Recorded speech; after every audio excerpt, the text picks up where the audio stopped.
For the purpose of tracking and recovering your stolen mobile phone handset, LK Cellular Connect Zimbabwe is here to put back a smile on your face. To enhance mobile phone device recovery efforts in Zimbabwe and deter the user of stolen cell phones, all you need to do is to find your IMEI number on any phone by dialing *#06# and store the 15-digit number somewhere safe. When your phone is stolen, notify the police with your IMEI 15-digit code, then bring the police report to LK Cellular Connect Zimbabwe. Tracking locally and internationally is our everyday business. Remember, for only $1, we can keep safe your IMEI in our state-of-the-art system by registering in advance your mobile devices with LK Cellular Connect Zimbabwe via our website. For more info, call our help desk at LK Cellular Connect Zimbabwe. Our business is to combat smartphone theft in Zimbabwe.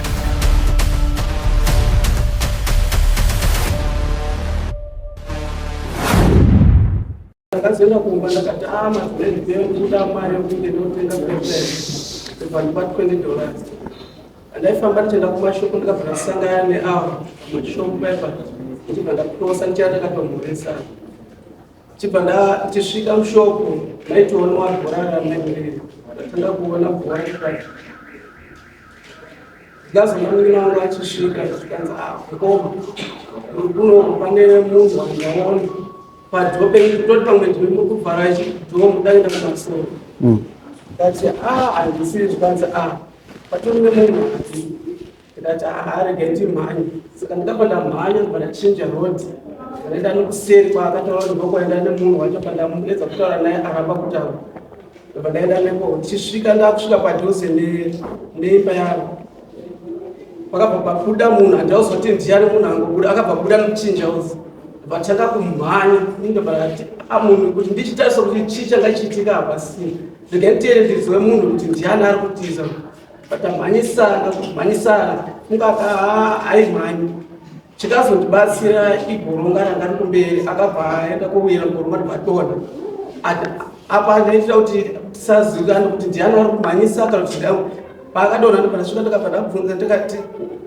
wondiwe zvikanzi mira titaurirani ndikati ko kuri kutiza zvikanzi aiwa mira titaurirani toka kuti kongakupa chikachi $100 ndakati zvanda kuziva kuti ndiwe mukuwasha wangu aiwa zvina basi tozotaura chimangwana zvikanzi saka pandakada kuti tichimudhonza kuti tichienderera ndobva kukunyora ndobva atiza mangwana acho ndakabva ndikaenda kusikiwo kwasabu ndikati sabu ndiye ndasvika pamba pangu panga pane munhu akadeyangai saka sandaenda kwasabu ndikabva ndaenda kuno madzimai ndobva ndabvunza ndikati madzimai ko chii changa chichiitika panapa zvikanzi asi pane zvavo ndikati pane munhu wandanga wandamhanyisa asi ndamubata zvikanzi pane munhu anga achinoka padhwa asi anoka 3 times mwana ndokuvatsigira zvikanzi shuwa patonokiwa baba munhu atinga achinoka chibada buda tida kutinzwa kuti ndiani pati munhu hatina kuziva kuti saka iwo munhu wacho ndouyu here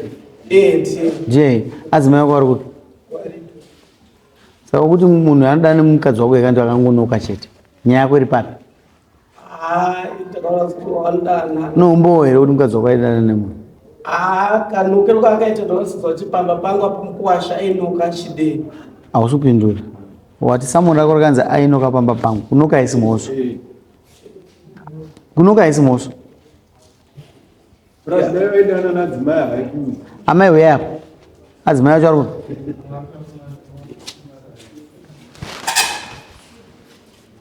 vai pakati apa mama oyo mukuwasha mukutenderera saka wainokerei kwe ndaifunga kuti ndachida kumbonza saidi rekuwasha wakazvifambisa sei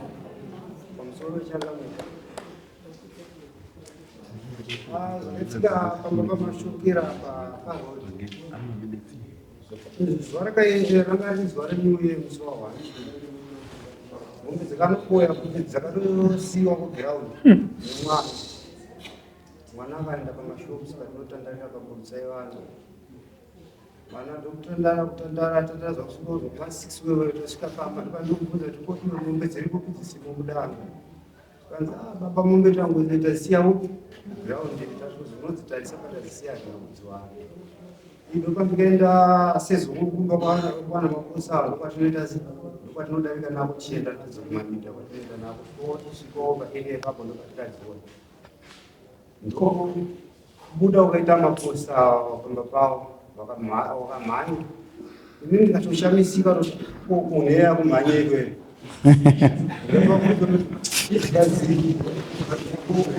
kunokuda kubata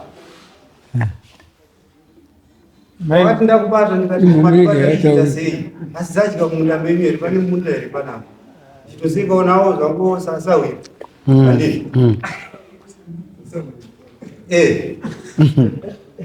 kanzi ndakubata ndichatokuona mangwana ndokuramba chikondinya kuti namombe dzedzi ndautende nazokumba nandarozonotombi yangu atondichinjira nyaya wanga wakateerera here baba wavachitaura akuteerera ndazvikateerera vati chii baba wati wanga uri musi wa1 kwese kuti akunzwa pane basa chaipo chaipo panopedzesera kwenyaya basa pakunoka unowira mugomba wakabva wapa $100 kutombomhanya kana zikunowira mugomba ndaitotinawo mombe munhu atina mombe anomhanya nonje wakatadza dava kakunowa dame uchi chenyu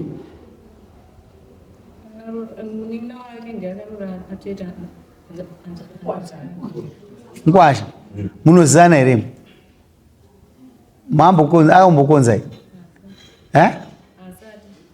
asati samusiwo aitiraya munozere ndiyainoka hapana kuziziya tebo munhu anongobudiswa munyaya yaso ngobuda muisirei mombe dzake 2 dzokutiraya ako dzokutiraya ka 2 chete unoda kuvatangani oraiti nanda kuti 2 dzokunoka ndizvo shamani dzokunoka wakaita sei wakafura pamba tizembamba pawo saka wakatizei saka uyu ndiani wako sawira maraingo imugara sei unomuzane listi rekupengero anombonyeperera vakunyepera vamwana asati vatangira pauri vatangira pauri here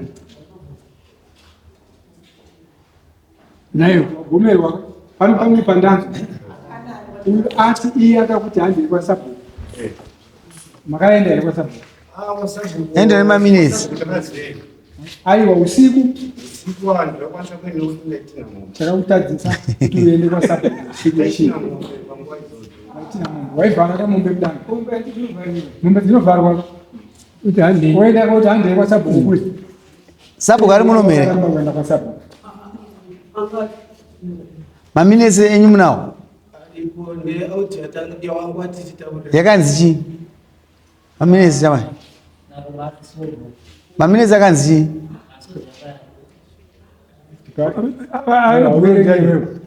maminitsi ari pere tora maminitsi nayo chamai maminitsi aripo tora kwasapo charimaminitsi sekitacharu sabhuku changa chiti ari kuuya wavhara mombe iwewe aita mwana wavo chakakutadzisa kuenda kwasapo pane mhosva wakaziva kwakuseri mera tizova minitsi tipedze nyaya enda pamuongo ndapamongo time mhosva dzinoza kuuya kudare mushure mekutadza kubhadhara chikwereti chehuku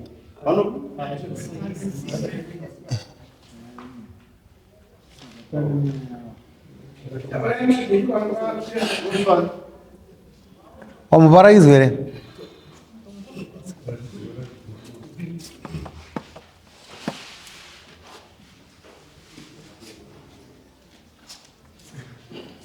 abate rishaya mani munyeperwa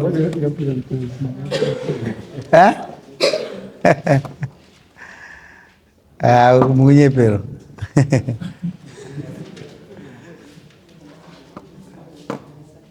Oya nani? Umaminisa wa assistant secretary.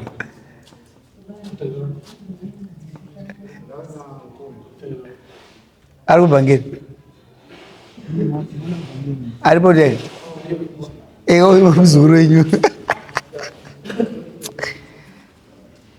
Goma. Mbona akazurura?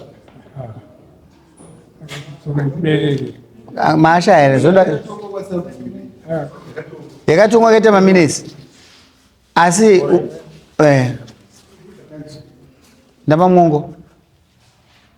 Mashongera vanoti vakasvika pamba pavo vaemafuka vari pamba apo patanga kutiza kusvika apo vakabatwa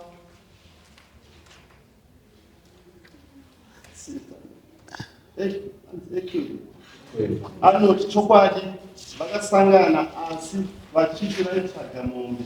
Vamashongera vanoti dzaive kuma9 PM. Mafuta anoti kwaive kuma7 PM. Ava mangwana acho vakasangana apo. Anoti nguva idzi aitsvaga mombe. Namashongera vanoti mumba makanokwa katatu zuva iroro. Vamafuka vanoti vaitsvaga mombe. Vakazodziwana pamba paSimon Mashongera. Vanoti pakutanga vakawa kudavira asi kechipiri vakabvunza kuti ndiani uyo ketatu. Vamashongera vanoti vakabata Ekuri adonha pagoronga achitiza uye hapana mombe dzaitina.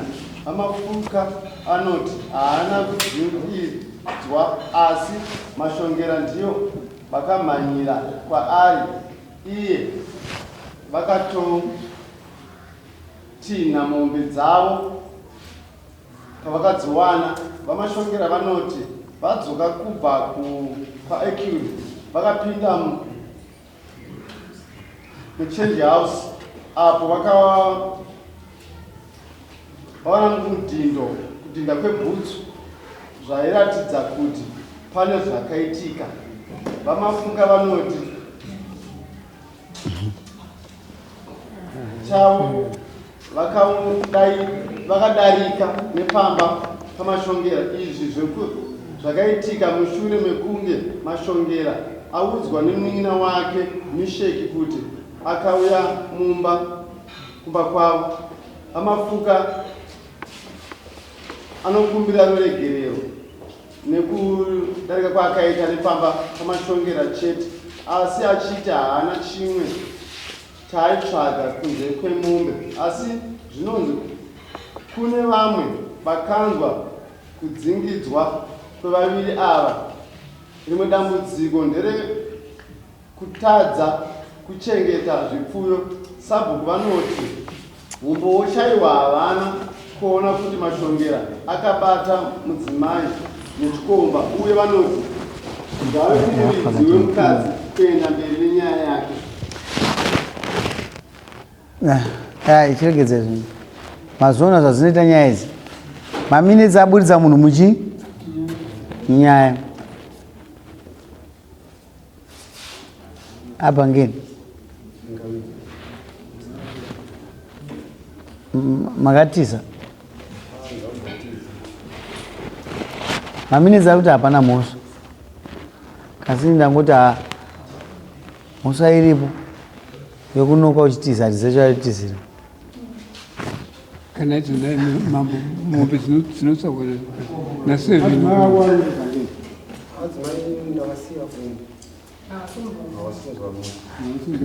wakanoka ngwai ukunzi ngwai 7 mombe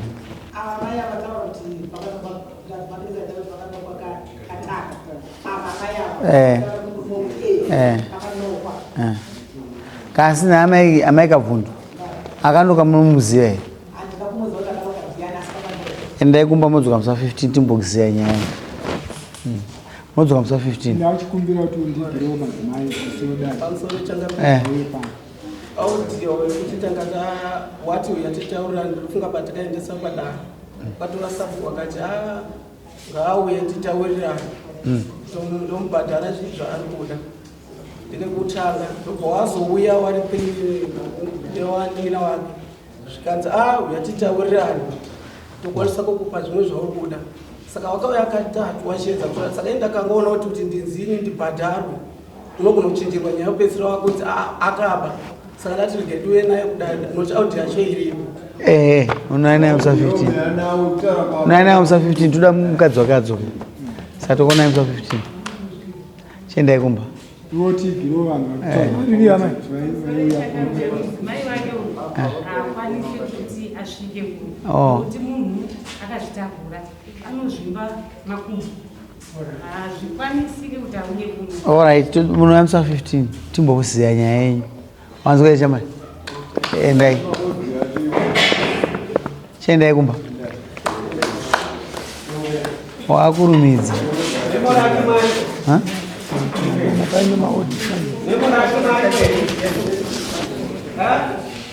memori akimu ndeupi isanyaya yamusona akaipere ngemanzi kutanga rini mtemera upi amai maona mtemerere muita sei